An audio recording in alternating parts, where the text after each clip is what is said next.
¿Por qué soy católico? G.K. Chesterton. La deriva de la domesticidad. En el asunto de reformar cosas, a diferencia de reformarlas, hay un principio simple.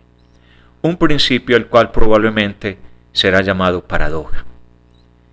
Existe en tal caso una cierta institución o ley, digamos por el bien de la simplicidad, una cerca o reja erguida a través de una calle. El más moderno tipo de reformador va alegremente a ello y dice: no veo el uso de esto, vamos a aclararlo. A lo cual el más inteligente tipo de reformista hará bien al responder: si no ves el uso de ello, seguramente no dejaré que lo clarifiques. Vete y piensa. Entonces, cuando puedas volver y decirme si ves el uso de ello, puedo permitirte que lo destruyas.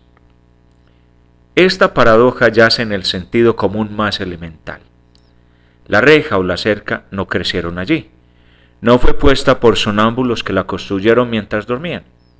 Es muy improbable que fuera puesta allí por lunáticos escapados que por alguna razón estaban sueltos en la calle.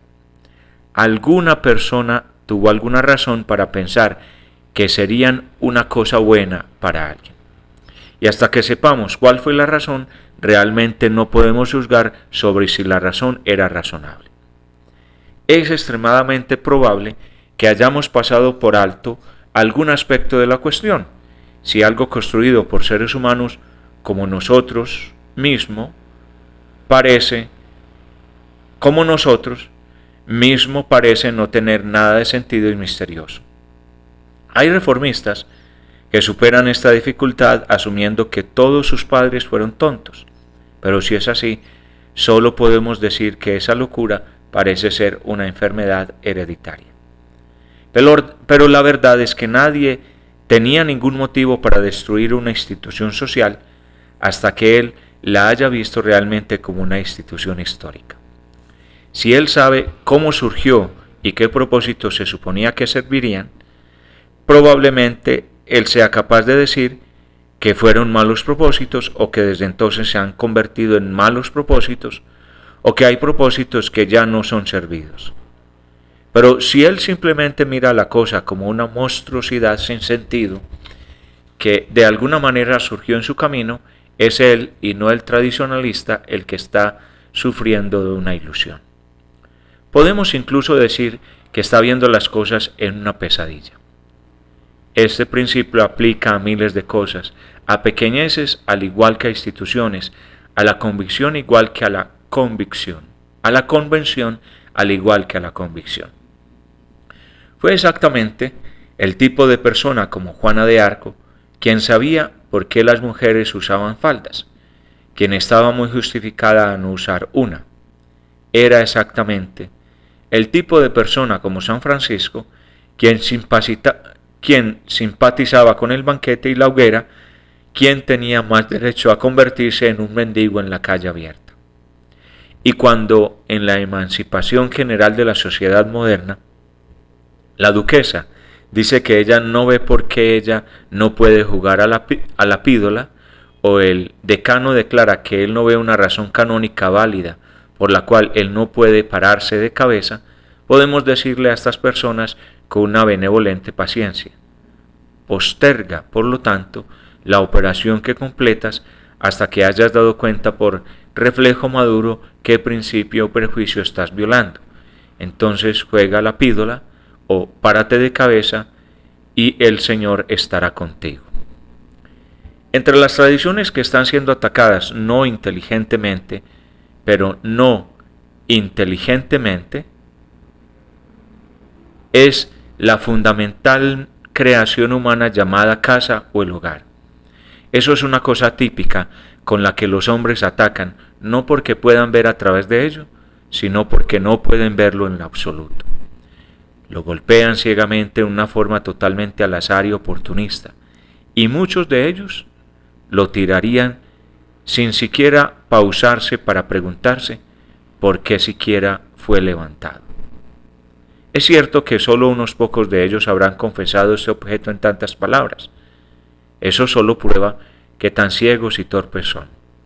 pero ellos han caído en un hábito de mera deriva y desapego gradual de la vida familiar, algo que normalmente es meramente accidental y desprovisto de cualquier teoría definida en lo absoluto. Pero aunque es accidental, no es en lo menos anárquico, y es todo lo más anárquico por no ser anárquico. Parece estar grandemente basado en la irritación del individuo, una irritación que varía con el individuo. Nos dicen meramente que en este o aquel temperamento, en un caso particular, fue atormentado por un ambiente particular, pero nadie ni siquiera explicó cómo surgió el mal, dejando de lado si el mal realmente escapó. Se nos dice que en esta o aquella familia la abuela hablaba muchas cosas sin sentido, que Dios sabe que son ciertas, o que es muy difícil tener relaciones intelectuales íntimas con el tío Gregorio sin decirle que es un tonto, el cual de hecho es el caso. Pero nadie considera seriamente el remedio o incluso la enfermedad, o si la disolución individualista existente es un remedio en lo absoluto. Gran parte de este asunto comenzó con la influencia de Ibsen, un dramaturgo muy poderoso y un filósofo extremadamente débil. Supongo que Nora, de la casa de muñecas, intentaba ser una persona inconsecuente, pero seguramente su acción más inconsecuente fue su última. Ella se quejó de que aún no estaba en condiciones de cuidar niños y luego procedió a alejarse lo más posible de los niños para poder estudiarlos más de cerca. Hay una simple prueba y tipo de este descuido del pensamiento científico y el sentido de una regla social: el descuido, el cual ahora nos ha dejado sin nada más que una gran cantidad de excepciones.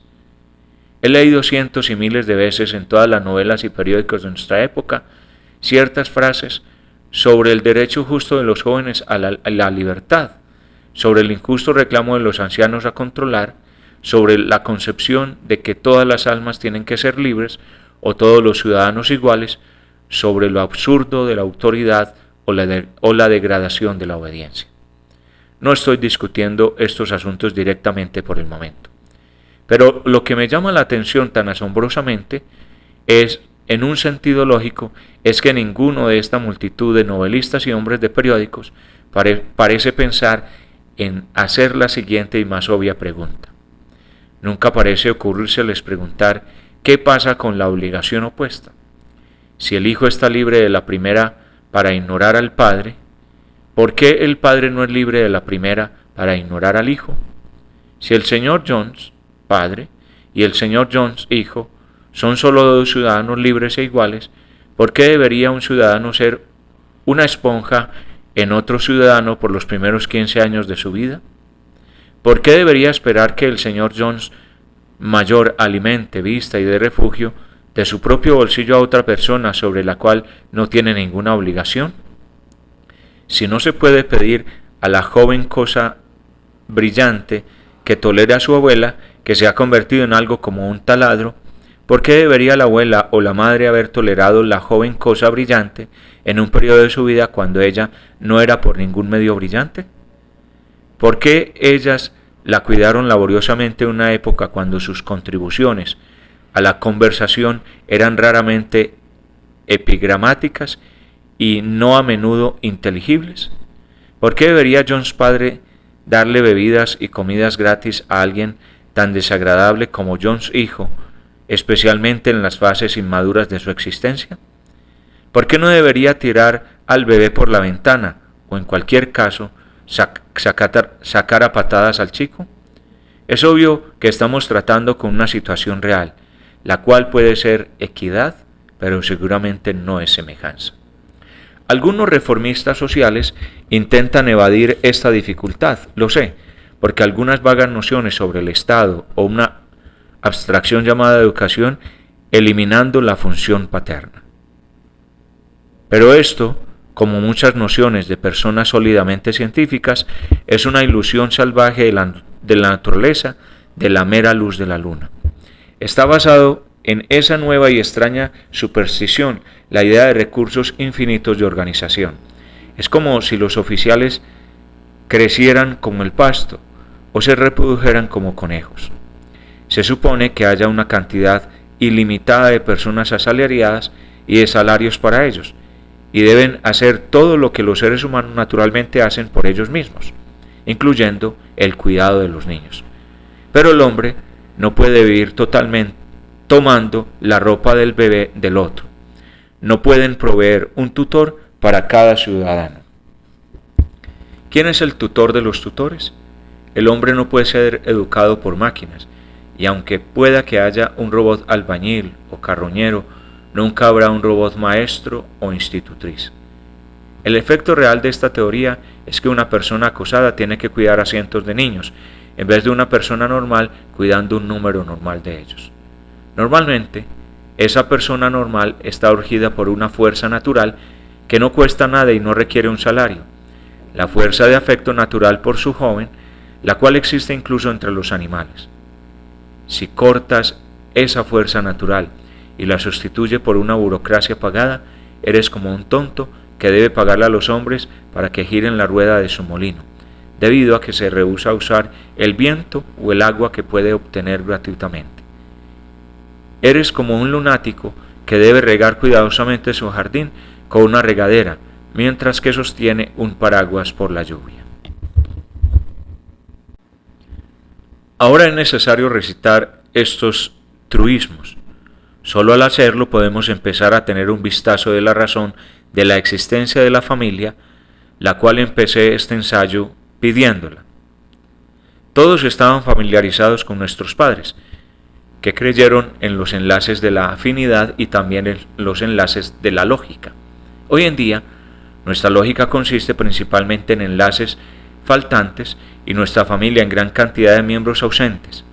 Pero de cualquier modo, este es el extremo correcto en el cual comenzar tal consulta, y no en el extremo de la cola o cigarrillo de alguna confusión privada por la cual Dick se ha descontentado o Susan se ha ido por su cuenta. Si Dick o Susan desearan destruir la familia porque no ven el uso de ella, dirían como dije en el principio: si no ven el uso de ella, es mejor que la preserven.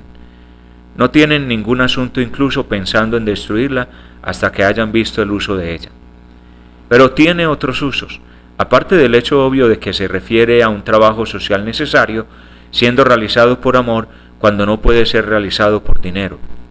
Y uno casi puede atreverse a insinuar, presumiblemente a ser repagado con amor, ya que nunca se paga con dinero. En ese sencillo lado del asunto, la situación general es fácil de registrar. El sistema de sociedad existente y general, sujeto en nuestra propia era y cultura industrial a los muy graves abusos y problemas dolorosos, es sin embargo uno normal. Es la idea de que el bien común está hecho para un número pequeño de reinos, de los cuales un hombre y una mujer se vuelven el rey y reina, y en el cual practican una autoridad razonable, sujeta al sentido común del bien común, hasta que aquellos bajo su cuidado crecen y encuentren reinos similares y practiquen una autoridad similar.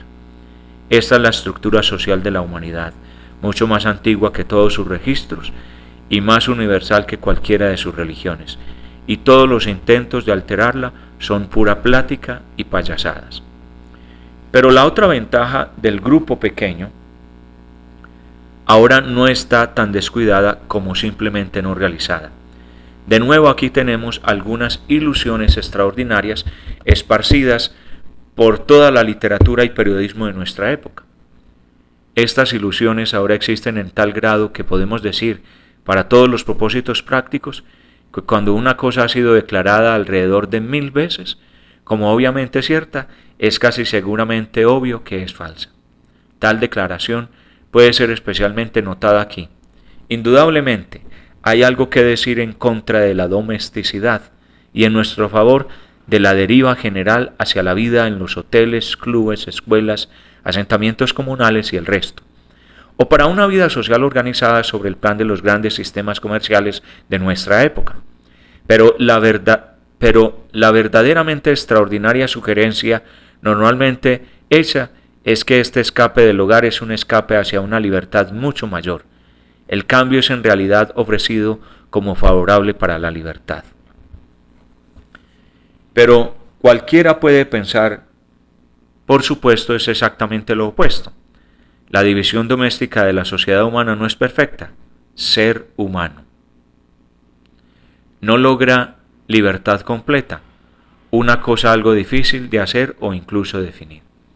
Pero es un mero hecho de aritmética que coloca a un número más grande de personas en control supremo de algo y capaz de darle forma a su gusto personal que hacer las vastas organizaciones que gobiernan la sociedad fuera, ya sea que esos sistemas sean legales o comerciales o incluso meramente sociales. Incluso si estuviéramos considerando solo a los padres, es simple que hay más padre de lo que hay policías o políticos o cabezas de grandes negocios o propietarios de hoteles.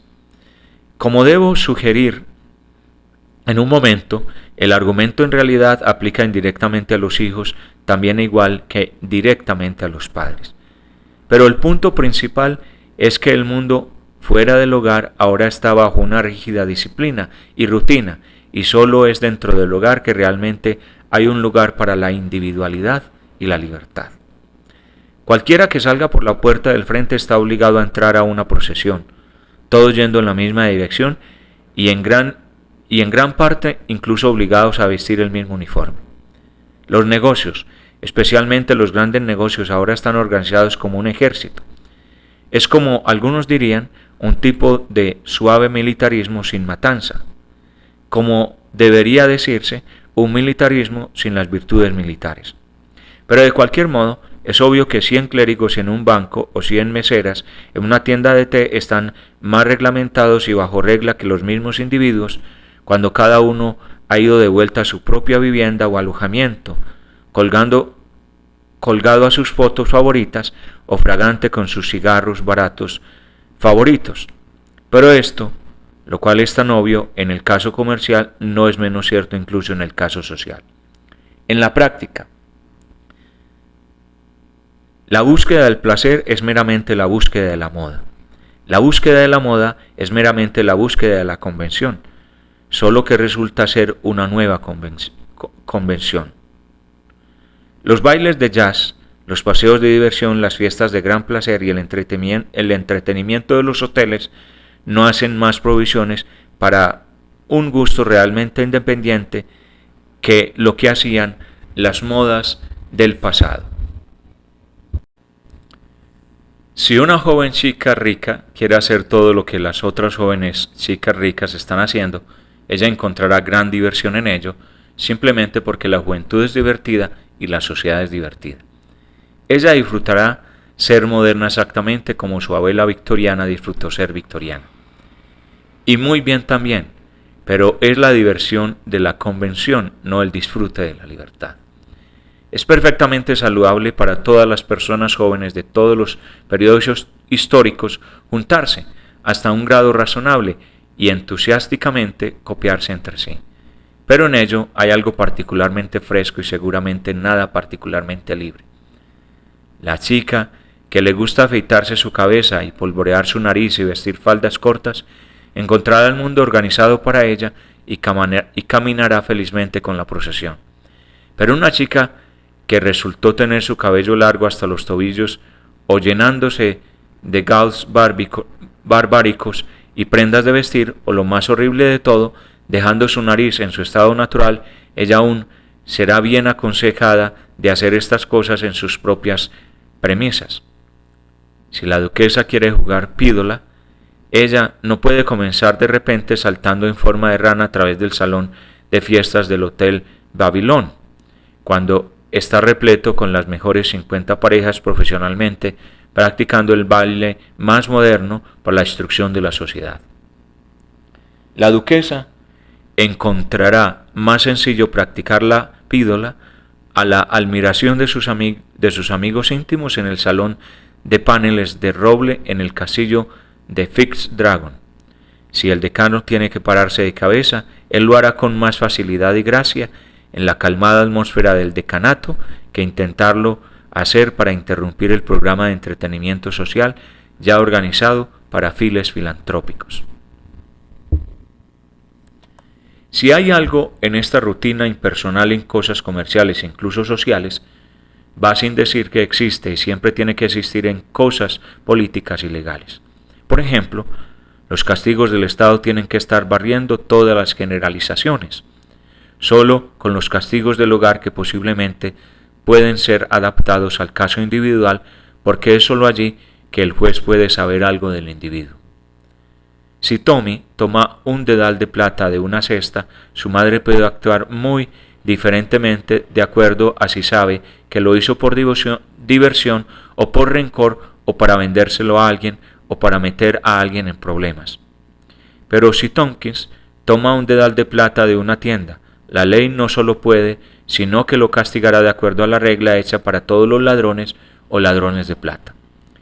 Es solo la disciplina doméstica que puede mostrar algo de compasión o especialmente algún humor.